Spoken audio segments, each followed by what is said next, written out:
गत 3 दिन धरिकी कि अवस्था डाक्तरखाना मानक चली रोगी जीवन सह खेल खेलिबा आरंभ कर दैछन्ति ए सरकार। सबुठु गुरुत्वपूर्ण प्रसंग होची रोगी सेवा। कौन कौन हेइछि मु जानिबिनी से विषय रे मु आलोचना करिबिनी, किंतु ए टोटल विषय रे जदि आलोचना करिबा ओडिशा मेडिकल सर्विस एसोसिएशन ए नुआ करी ए दाबी उपस्थापित करिनांति। आम सरकार समय मु मध्य सूचना दउची जेतले प्रताप जेना मंत्री थिले से समय रे मध्य आमर डीएसीपी आमर 6, 12, 18, 24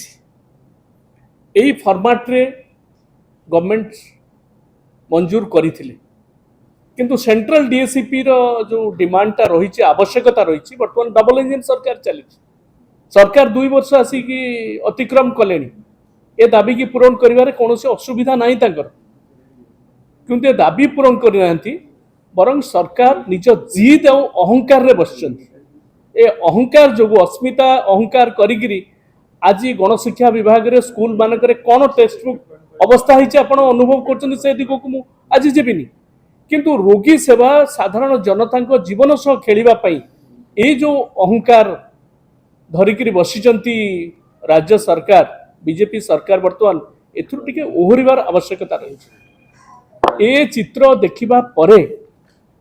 मान्यवर मंत्री एपर्यंत कर्मकर्ता ओमसार कर्मकर्ता मान डाकी व्यक्तिगत भाव में भेटिक आलोचना करना 3 दिन चली गला एवं मुख्यमंत्री गोटे गुरुत्वपूर्ण प्रसंग रे आलोचना करना सेमानकर कौन गुरुत्वपूर्ण काम थाई पारे दिल्ली रे किंबा वर्तमान वर्ष पूर्ति चली उत्सव व्यस्त थाई पारंती 2 वर्ष पूर्ति चली से व्यस्त थाई पारंती मानवर मंत्री एवं विभागीय अधिकारी माने, किंतु रोगी को जीवन सह खेलिबा पई तांको केही अधिकार देइनी एथुरु से ओहरिबार आवश्यकता रही। मु आज मन पकई दूची जेतबेले जने डाक्तर को जने व्यक्ति लहुलुहान कर देथिले बाड़ी पिटिगिरी सेतबेले डाक्तर मानको सुरक्षा पई नवीन पटनायक तुरंत असेंबली रे तांको किभଳି भाबरे सिक्युरिटी दिया जिवो ताकू लागू करथिले, नियम व्यवस्था करथिले। केवल सेतिकी नुहे इन्शुरांस दबाठार आरंभ करी तांकर जो आनुषंगिक दाबी गुड़िक थिला से गुड़िक प्राय पूरण करा जायथिला विगत सरकार समय। तेणु वर्तमान जो व्यवस्था से मानकर डिमांड रही से डिमांड को आलोचना करी जदि सरकार ए विषय रे राजी अछंती एवं रोगी को सेवा करबा पई निष्पत्ति नैचंती तेबे तुरंत मु कहबी 12 घंटा नुह इमरजेंसी रे 6 घंटा रे डाकिगिरी सेमान सहित आलोचना करी ए जिनसर समाधान करने निहाती दरकार। एवं मु कहबी जदि सरकार इत्ते तत्पर अछंती ए परिसंख्यान देवी भाई एठी सूचना देले डाक्तर अवस्था ओडिसा रे कोन रही। मेडिकल कॉलेज जतक हेइछि नुआ मेडिकल कॉलेज गोटे पर्यंत हेनी, केवल घोषणा हेइछि सबु मुख्यमंत्री नवीन पटनायक थिबा बेले से मेडिकल कॉलेज गुडक हेइछि 1800 डाक्तर 6 मास हेलानी ओपीएससी रिक्रुटमेंट करी सारिछि से बसीचंती तांकु पोस्टिंग दिया जाउनी। मु जानिनी कोर्ट ऑर्डर सरलानी मु ये फाइल कोठी अटकीची एडवोकेट जनरल को ऑफिस रे अटकीची ना कौन पे अटकीची आको अनुध्यान करिवार आवश्यकता अछि कारण या भितर रोगी सेवा संपर्कित रहुछि। तेणु मोर अनुरोध होछि व्यक्तिगत भाव में डाक्तर माने मध्य ओमसा मध्य ए विषय विचार करी तुरंत रोगी सेवा किभଳି भाव हबो से संपर्क रे सेमाने निष्पत्ति नबा दरकार एवं सेमानकर जो न्यायोचित दाबी अच्छी से संपर्क रे मध्य लिखित सरकार तरफ प्रतिश्रुति दिया जिबा दरकार। डाक्तर उपरे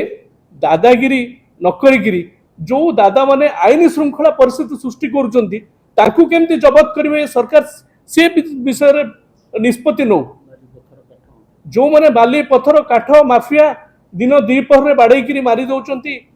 ये सब व्यवस्था जो माने आपणाउचंती तांको उपरे लागू होई पारुनी कठोर आईन लॉ एंड ऑर्डर पूरा फेल करी चलती प्रत्येक दिन,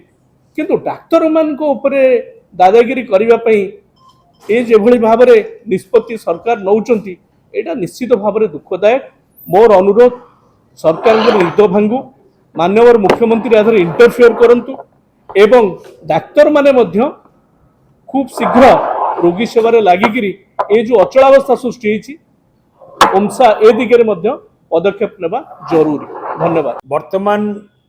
ओडिशा रे उपजिथिबा विपर्यस्त स्वास्थ्य सेवा को नेकी एवं डॉक्टर मानक आंदोलन को नेकी आम दलर वरिष्ठ नेता senior vice president Shri Devi Prasad Mishra से मध्य पूर्वतन हेल्थ मिनिस्टर थिले एवं पूर्वतन हेल्थ मिनिस्टर एवं दलर वाइस प्रेसिडेंट श्री अतनु सब्यसाची नायक ए संपर्क में आपण मानकु किछि सूचना देइचंती। सबुठु बड़ दुर्भाग्य है कि आपण माने समस्ते जानिचंती कि डॉक्टर माने जेपरी भाव में जनसाधारण को सेवा जोगई दियंती निश्चित भाव में से प्रशंसनीय एथिरे कौनसी संदेह नहीं एवं सरकारी हॉस्पिटल ले वर्तमान वर्कलोड बढ़ी एइथिपाई बढ़ी कि विजु स्वास्थ्य कल्याण योजना बंद हवा परे नुआ योजना बीजेपी सरकार लागू कले आयुष्मान योजना उपरे लोकंकर विश्वास भरोसा नथिबारु एवं आयुष्मान योजना रे चिकित्सा हवा समय रे तांकु मध्य आउरी अधिक टंका दबार विभिन्न स्कीम रे एवं ट्रीटमेंट बेले टंका दबार आवश्यकता थिबारु संपूर्ण आयुष्मान योजना रे मागणा चिकित्सा व्यवस्था नथिबारु आयुष्मान योजना रे चिकित्सा पाई गला बेले प्राइवेट हॉस्पिटल ले विभिन्न प्रकार हैरान हरकत होतिबारु विजु स्वास्थ्य कल्याण योजना बंद हो जाइतिबारु पेशेंट माने एबे सरकारी हॉस्पिटल मुहा होइचंती एवं पेरीफेरी डॉक्टर्स मानकु आमे जतेबेले मेडिकल कॉलेज आउ हॉस्पिटल ले नै कि काम रे लगेइचु सेतेबेले आवश्यक अनुसार सरकारी हॉस्पिटल ले डॉक्टर भी अभाव देखा देइछि। डॉक्टर मानकर उपरे वर्कलोड बढ़ी ता भितर भी से माने ट्रीटमेंट करूचंती डॉक्टर माने जेतेबेले तांकर जो दाबी आमे कहबू तांकर दाबी अनेक न्याज्य दाबी भी रही से संपर्क में जेतेबेले बीजेपी सरकारंकर बारंबार बारंबार बारंबार दृष्टि आकर्षण करुचंती आलोचना करिला परे मध्य कोनोसी आलोचना रे